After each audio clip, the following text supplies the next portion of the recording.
Alright, let's settle one of history's breeziest mysteries. Why is Chicago called the Windy City? Spoiler: it's not really because of the weather. Picture this.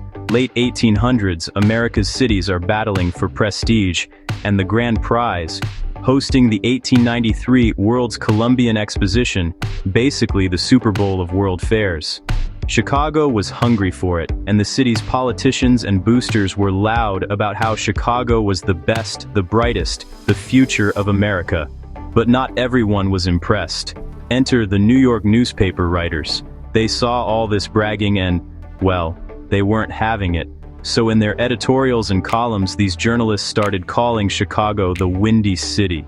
Not because of those chilly Lake Michigan gusts, but because in their eyes, Chicago's politicians were full of hot air, just blowing wind with all their empty boasts. The nickname was an insult. It was like calling someone a big talker or a show-off. Now, here's the twist. Chicago, actually a pretty breezy town. Thanks to its spot right up against Lake Michigan, winds whip through the city, especially in the winter. The average wind speed? About 10 miles per hour, or 16 kilometers per hour. That's gustier than a lot of cities, but get this. Chicago isn't even the windiest place in the US. Dodge City, Kansas, and Amarillo, Texas actually top the charts for average wind speed. So, as much as I love a chilly Chicago day, the city's bluster isn't record-breaking. Over time, though, people just started assuming Windy City was about the weather. I mean, it fits, right? Those cold winds off the lake.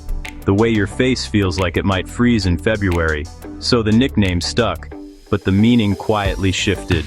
So next time you hear someone say the Windy City, remember, it's not just about the weather, it's about a city that talked a big game, got roasted by the New York press, and wore that label with pride anyway.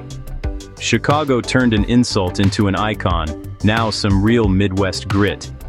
Thanks for hanging out with me for this little slice of history. Hit that like button if you learned something new, and stay breezy, friends.